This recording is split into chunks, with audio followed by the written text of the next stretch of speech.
Hello, good morning. তোমরা সবাই কেমন আছো? আশা করছি সবাই খুব ভালো আছো। আজকের ব্লগটা নতুন একটা ব্লগ নিয়ে এলাম, আর একটা সুন্দর সকাল আর সুন্দর দিন। তো এখন আমি কোথায় আছি এটা মনে হচ্ছে, এখন আমি আছি পুচকুকে স্কুলে দিয়ে আজকে সব মায়েরা আছে, আর আজকে সবাই ব্রেকফাস্ট করতে এসছে।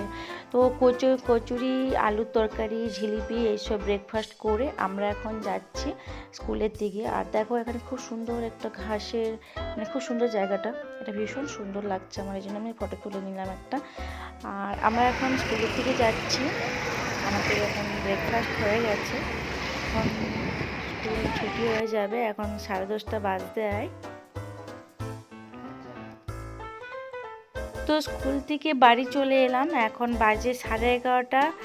আর এই পুচকুকে নিয়ে স্কুল থেকে বাড়ি আসা মানে ভীষণ জ্বালাতন করে, এদিক ওদিক পালিয়ে যায়, মানে ওকে খুঁজে পাই না আমি। এই দেখো ও চলে গেছে এখন ফুল তুলতে, আমাকে ফুল দেবে বলে। প্রতিদিন স্কুল থেকে যখন আসে আমাকে ফুল দেয়, আর ও ভীষণ খুশি পায়, এটা ফুলটা দিয়ে ও খুব আনন্দ পায়। আমিও খুব এনজয় করি এটা, ও প্রতিদিন একটা করে ফুল তুলে আমাকে দেয়, এটা আমি ভীষণ রকম এনজয় করি, ও আনন্দ পায় তার থেকে বেশি আনন্দ আমি পাই। আবার তুলছে, একটা ফুল দিয়ে হচ্ছে না, ও আমাকে আরও একটা ফুল দিল। তো এরপরে কি হয়, ও এখানে যেই ইডেনে ঢুকে যায়, তো কি হয় ওকে আর খুঁজে পায় না। খিদে পেয়ে গেছে, আমি কেক খাবো। কেক? Happy birthday cake. চলো তোমার জন্য তাহলে আমি হ্যাপি বার্থডে কেক বানাবো।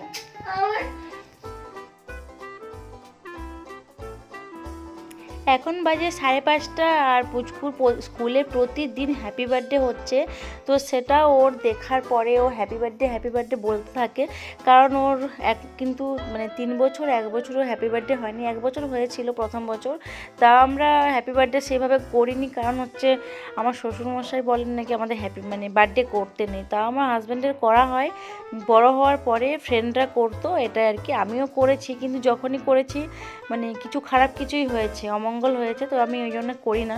তো এই বছর করতে হবে, তো এখন ওকে আমি ওই এগ বানিয়ে দিচ্ছি, এগ ভাজা খেতে ভীষণ ভালোবাসে, আর ব্রেড একটা স্যান্ডউইচ বানিয়ে দিচ্ছি, দেখি খায় কি না। তাহলে যদি খায় তাহলে স্কুলে টিফিন দিতে পারবো। আজকে ফার্স্ট টাইম বানাচ্ছি, খেতে চায় না, তবে এগ ভাজাটা ভীষণ রকম খেতে ভালোবাসে, দেখি কি করে। তো চলো ওকে আমি হ্যাপি বার্থডে কেক তো এখন দিতে পারছি না, তো এখন আমি কিছু একটা টিফিন বানিয়ে দিই, ও এনজয় করুক। এগ ভাজাটা ভীষণ এনজয় করবে এটা আমি জানি, কারণ ও ওটা ভীষণ ভালোবাসে খেতে।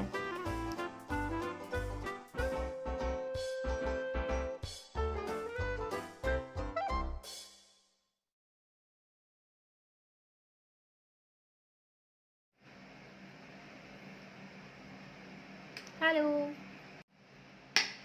কি করছো? ওটা এভাবে কাটে না, ভালো লেগেছে? দাঁড়াও।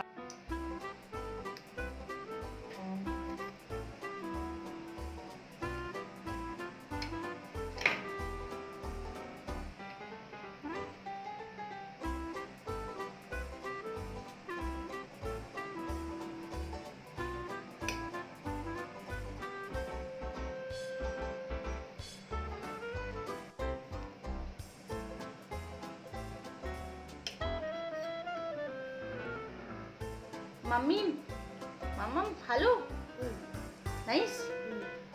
চলো দেখো, এটা আমি আমার জন্য নিলাম, আর আরিয়ান দেখো শুধু এগটা খেয়ে উঠে গেছে, স্যান্ডউইচটা খায়নি। আমি জানি ও স্যান্ডউইচ খেতে এতটা ভালোবাসে না, তো এখন ওর জন্যে আমি 2টো রুটি বানাচ্ছি, কারণ রাত্রেতে আরিয়ান 2টো রুটি খায়। এটাকে আমি একটু দুধ দিয়ে ভিজিয়ে রেখে নরম করে দিই, তাতে তাড়াতাড়ি করে খেয়ে নিতে পারে। তো এখনও দাদু কোর্টে গেছে, এখনও আসেনি, আমি আর পুচকুই কাটাচ্ছি দিনটা, আর ও ঠাম্মি তো রুমের মধ্যে আছে। আর রুটিগুলো করে রেখে দিই পুচকুর জন্য 2টো, আর দাদু রুটি খায়, ওটা কিনে নিয়ে চলে আসে।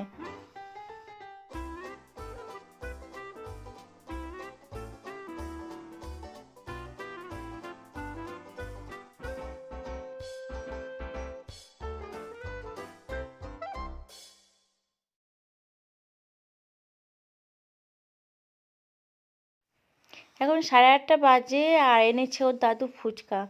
তো ফুচকার জলটা ভীষণ সুন্দর। আমাদের গেটের বাইরে, তোমাদেরকে আগেই বলেছি, আমাদের গেটের বাইরে একটা ফুচকাওয়ালা বসে, এত ভালো ফুচকা বানায় না, আমি আর কোথাও ফুচকা খাই না, শুধুমাত্র এখানেই খাই। বাবা নিয়ে আসে প্রায় দিন, মামুনির জন্য আলাদা এনেছে, আমার জন্য আলাদা এনেছে। তো এই জলটা ভীষণ ভালো, মানে এটা খেয়ে আমার মোটামুটি ডিনার হয়ে গেল।